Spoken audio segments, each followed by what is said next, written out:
नमस्कार, आप सभी लोगों का माइक्रोमैथ यूट्यूब चैनल पर स्वागत है। हम लोग संख्या पढ़ रहे हैं। संख्या में अभी तक हम लोग पढ़े हैं संख्या का वर्गीकरण और प्रत्येक संख्या के बारे में, जितनी भी संख्याएं हैं उनके बारे में। तो आज हम पढ़ने वाले हैं प्राकृतिक संख्या। प्राकृतिक संख्या का भी वर्गीकरण होता है, प्राकृतिक संख्या का भी वर्गीकरण होता है। अब जो वर्गीकरण होता है उसके बारे में देखेंगे। जिस प्रकार से हमारी संख्याएं होती हैं उसी प्रकार से हम लोग प्राकृतिक संख्या का वर्गीकरण करते हैं। जैसे जैसे नंबर मिलते हैं और जो जो कैटेगरियां मिलती जाती हैं उस तरीके से हम लोग प्राकृतिक संख्या का वर्गीकरण कर लेते हैं। सबसे पहले बताइए कि प्राकृतिक संख्या किसको कहते हैं। तो प्राकृतिक संख्या वह संख्या होती है कि जो एक से शुरू होती है, एक से शुरू होती है, अनंत तक जाती है। एक से शुरू होती है उसे अनंत तक ले जाते हैं। इस सीरीज में एक से स्टार्ट होती है, नंबर जो हमारा है एक से स्टार्ट होता है, अनंत तक जाता है। तो हम इस प्रकार के सीरीज को ही बोलते हैं प्राकृतिक संख्या। और प्राकृतिक संख्या में देखिए यहाँ पर 1 है, 2 है, 3 है, 4 है, 5 है। तो हम लोग इसमें कैटेगरियां बांटते हैं, इसका भी वर्गीकरण करते हैं। प्राकृतिक संख्या का क्या क्या वर्गीकरण करते हैं उसको देख लेते हैं। तो प्राकृतिक संख्या का हम लोग वर्गीकरण करते हैं सम संख्या, सम संख्या, विषम संख्या,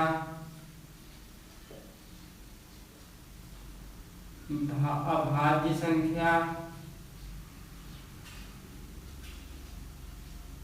इसके बाद भाज्य संख्या, एक हमारा होता है अभाज्य जोड़े। क्या? अभाज्य जोड़े। अब इसमें दो कैटेगरी होती है। तो देखिए हम लोग आज पढ़ने वाले हैं प्राकृतिक संख्या का वर्गीकरण, जिसमें हमने क्या क्या वर्गीकरण किया। इसका सम संख्या, विषम संख्या, अभाज्य संख्या, भाज्य संख्या, अभाज्य जोड़े, यह हमने इसका वर्गीकरण किया और आज हम लोग इसी को पढ़ने वाले हैं। तो सम संख्या किसको कहते हैं। देखिए अगर हमने इस सीरीज को उठाया, इस सीरीज को उठाया और इसमें सब में 1 से भाग दे दिया। जब 1 से भाग दिया गया तो इस संख्या पर कोई फर्क नहीं पड़ा, जो संख्या थी वही हो गई, जो संख्या थी वही हो गई। अब हमने क्या किया कि 1 हमारा सबसे छोटा नंबर है, 1 से भाग दिए तो संख्या वही रह गई, इसमें कोई कैटेगरी नहीं बटा। अब इसके बाद क्या करते हैं कि 2 से सभी संख्याओं में भाग देते हैं। जितनी भी संख्याएं हैं सभी संख्याओं में 2 से भाग देते हैं। आप जैसे ही 1 में 2 से भाग दिए तो क्या हुआ, भाग 0 आ गया और शेषफल 1 आ गया। शेषफल क्या आ गया? 1 आ गया। और इसके बाद आपने 2 में 2 से भाग दिया तो 2 एकम 2, शेषफल 0 आ गया। क्या आ गया? 0 आ गया। इसी तरीके से आपने 2 से 3 में भाग दिया तो भागफल 1 बार गया और शेषफल 1 आ गया। अब इस तरीके से आपने 2 से 4 में भाग दिया तो भागफल 2 आया और शेषफल 0 आया। अब इसी तरीके से आप 2 से 5 में दे लीजिए तो 2 दूनी 4, शेषफल 1 आ गया। 6 में देंगे तो शेषफल 0 आएगा। 6 में देने के बाद शेषफल आपका 0 आएगा। इसी तरीके से 7 में देंगे तो 1 आएगा। देखिए 1 में दे रहे हैं शेषफल 1, 2 में दे रहे हैं तो 0। तो ये देखिए कि जो शेषफल आ रहा है वह, और देखिए आप 2 से भाग दे रहे हैं तो इसमें 2 कैटेगरियां बढ़ रही हैं। एक का शेषफल 1 आ रहा है और दूसरी कैटेगरी का शेषफल 0 आ रहा है। दूसरी कैटेगरी का शेषफल जो है यह क्या आ रहा है? 0 आ रहा है। देखिए ये दूसरी कैटेगरी हुई, ये हमारी एक कैटेगरी है कि इसका शेषफल क्या आ रहा है? इसका शेषफल 1 आ रहा है। क्या आ रहा है? 1 आ रहा है। ये वाली कैटेगरी का शेषफल इसका क्या आ रहा है?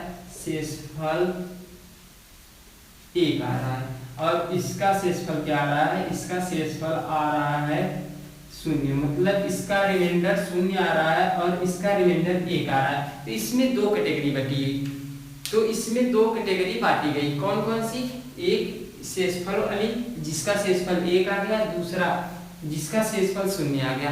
तो यह 2 कैटेगरी बांटा गया। तो इसी कैटेगरी का नाम दे देते हैं कि जो 2 से पूर्णता विभाजित हो गया, मतलब जो 2 से पूर्णता विभाजित हो गया वह हमारा कौन सी कैटेगरी में जाएगा, सम वाले में। जिसका शेषफल शून्य आता है 2 से भाग देने पर, जिसका शेषफल शून्य आता है उसे हम लोग क्या बोलते हैं, सम संख्या। कौन सा, सम संख्या। तो देखिए सम संख्या किसको बोलते हैं, सम संख्या में शेषफल हमारा क्या होना चाहिए, 2 से भाग देने पर शेषफल क्या होना चाहिए, शून्य होना चाहिए। जैसे 2, 4, 6, 8, 10, 12, इसी तरीके से बहुत सारे नंबर। अब देखिए आपने पहली कैटेगरी क्या लिया, सम संख्या, इवन नंबर। पहली कैटेगरी में इवन नंबर में वे संख्याएं आई जो 2 से पूर्णता विभाजित हो गए। आप इसकी डिफिनीशन लिखना चाहते हैं तो लिख सकते हैं कि वे संख्याएं जो 2 से पूर्णता विभाजित हो जाती हैं उन्हें सम संख्या कहते हैं। क्या, वे संख्याएं जो 2 से पूर्णता विभाजित हो जाती हैं उन्हें सम संख्या कहते हैं। तो यह हो गया हमारा सम संख्या। अब देखिए यहीं से दूसरी कैटेगरी क्या बनी, दूसरी कैटेगरी ये बनी कि वे संख्याएं जो 2 से पूर्णता विभाजित नहीं होती हैं। जैसे इसमें शेषफल आ रहा था, क्या शेषफल आया, इसका एक, इसका एक, यहाँ पर एक। तो ये संख्याएं को, इन संख्याओं को हम विषम संख्या में रखते हैं। किसमें, विषम संख्या में। तो देखिए जब हम 2 से भाग दे रहे थे तो हमारी कितनी कैटेगरी बनी, 2 कैटेगरी। एक कैटेगरी या जिसका शेषफल शून्य आया, दूसरी कैटेगरी या जिसका शेषफल 1 आया। तो पहली कैटेगरी में हमने क्या रखा कि जिसका शेषफल शून्य आया उसका नाम सम संख्या रख दिया, जिसका शेषफल शून्य आया उसका नाम सम संख्या रख दिए 2 से भाग देने पर। और जिसका शेषफल 1 आ गया, 2 से भाग देने पर जिसका शेषफल 1 आ गया उसे हम लोग विषम संख्या बोलते हैं। क्या बोलेंगे, विषम संख्या। अब देखिए विषम संख्या में कौन कौन से नंबर आएंगे, 1, 3, 5, 7, 9, 11, बहुत सारे नंबर। अब देखिए आपका यहाँ से 2 कैटेगरी बन गई, सम संख्या, विषम संख्या। अगर आप विषम संख्या की डिफिनीशन लिखना चाहते हैं, परिभाषा लिखना चाहते हैं तो लिख सकते हैं कि वे संख्याएं जो 2 से पूर्णता विभाजित नहीं होती है उसे विषम संख्या कहते हैं। वे संख्याएं जो 2 से पूर्णता विभाजित नहीं होती है उसे विषम संख्या कहते हैं। देखिए अब हम लोग थोड़ा सा इसमें आगे बढ़ते हैं। अभी तक तो हम छोटे बच्चों का जैसे क्लास 6 से लेकर के 8 तक यही सब पढ़ाया जाता है कि वे संख्याएं जो 2 से पूर्णता विभाजित हो जाती हैं उसे सम संख्या कहते हैं। वे संख्याएं जो 2 से पूर्णता विभाजित नहीं होती हैं उन्हें विषम संख्या कहते हैं। और देखिए जैसे ही आप आगे अगली कक्षाओं में जाएंगे, क्लास 9 और 10 में जाएंगे, उस समय जानते हैं कि आप बताया जाएगा कि वे संख्याएं जो 2k के रूप की हों, 2k के रूप की हों, के रूप की हो, वे संख्याएं जो 2k के रूप की हों उन्हें हम लोग सम संख्या बोलेंगे। अब कहेंगे कि ये कैसे हो गया 2k, मतलब जैसे आप सम संख्या में 2 होता है इसको लेंगे, इसको आप लिख सकते हैं 2 गुणे 3। अब इसी तरीके से आप 4 को लेंगे तो 4 को आप लिखेंगे 2 गुणे 2। इसी तरीके से आप 6 को लेंगे तो 6 को लिखेंगे 2 गुणे 3। और 8 को लेंगे तो 8 को लिखेंगे 4 गुणे, 8 को लिखेंगे 2 गुणे 4।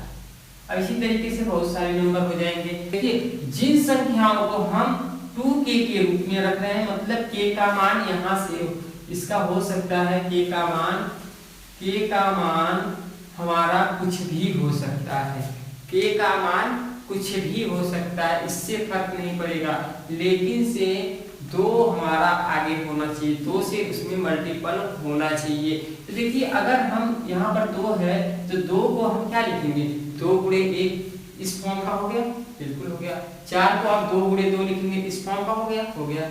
6 को लिखेंगे 2 गुणे 3, इस फॉर्म का हो गया, हो गया। देखिए 8 को लिखेंगे 2 गुणे 4, इस फॉर्म का हो गया। मतलब मेरे कहने का मतलब है कि अगर हम किसी नंबर को 2k के रूप में लिख दें, 2k के रूप में लिख दें तो वह नंबर हमारा सम संख्या होता है। क्या होता है, इवन नंबर होता है, वह नंबर हमारा इवन नंबर होता है।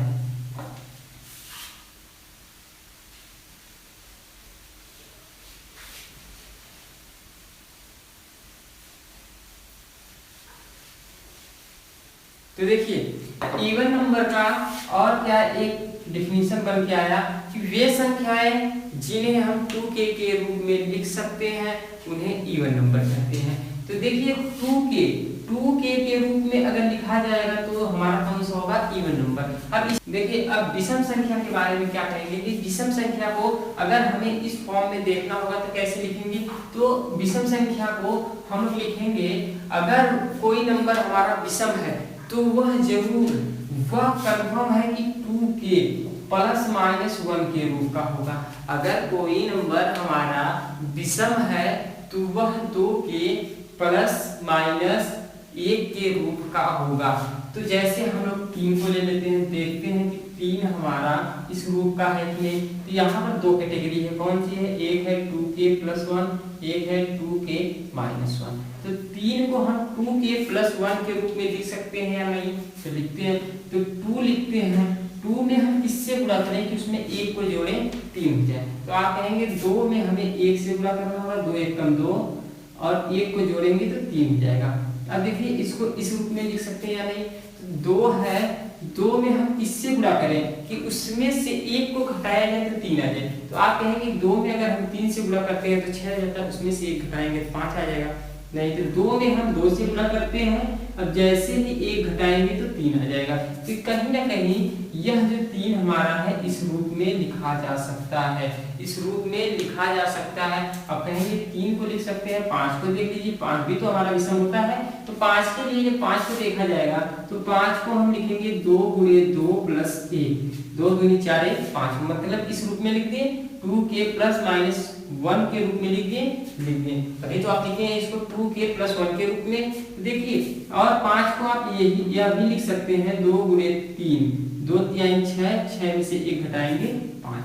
तो देखिए आप किसी भी विषम संख्या को 2k प्लस माइनस 1 के रूप में लिख सकते हैं। तो देखिए इसकी डिफिनेशन बनती है कि वे संख्याएं जिन्हें 2k प्लस माइनस 1 के रूप में लिखा जा सकता हो उसे हम विषम संख्या कहते हैं। सम संख्या वे संख्याएं जिन्हें 2k के रूप में लिखा जा सकता हो उसे हम सम संख्या कहेंगे। ये क्लास 9th और 10th में बताया जाता है। तो देखिए यह आपका सिंपल डेफिनेशन क्या है इसकी, वे संख्याएं जो 2 से पूर्णतः विभाजित हो जाती हैं उन्हें सम संख्या कहते हैं। वे संख्याएं जो 2 से पूर्णतः विभाजित नहीं होती है उन्हें विषम संख्या कहते हैं। स्टैंडर्ड तरीका क्या है कि वे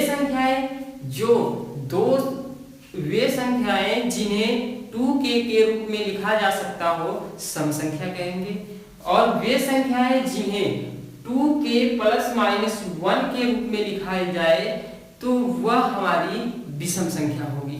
तो हम आशा करते हैं आपको सम और विषम समझ में आया होगा। अभी हम संख्या को उठाएं, प्राकृतिक संख्या को उठाएं और उसमें 2 से भाग दें तो देखें कि 2 कैटेगरी बनी। तो उन दोनों कैटेगरी को हम क्या बोलते हैं, उन दोनों कैटेगरी को, एक कैटेगरी को सम बोलते हैं, दूसरी वाली को विषम। तो आप कह सकते हैं 3 को उठा के कर सकते थे, 3 को उठा कर कुछ भी नहीं किया गया है। 3 को उठा करके 3 से भाग दे करके कुछ भी इसमें नहीं बनाया गया है। तो आपको केवल 2 के ही आधार पर पढ़ना है और इससे 2 कैटेगरी बनी, सम और विषम। हम आशा करते हैं कि आपको सम और विषम समझ में आया होगा। तो आज हम लोग सम और विषम पे ही रहने देते हैं। कल हम लोग भाज्य और अभाज्य पे काम करेंगे और कल हम लोग इस टॉपिक को यहाँ पे समाप्त करेंगे। तो जैसा हमने बताया है कि आपको हम 2 तरीके से संख्या का वर्गीकरण सिखाएंगे। तो पहला तरीका जो है कि आप पहले तरीके से इसको कर रहे हैं, दूसरे तरीके में हम दशमलव को भी शामिल करके इसमें समझाएंगे आपको। तो जब हम इसको पूरा समाप्त कर देंगे तो आपको दशमलव के बारे में भी बताएंगे।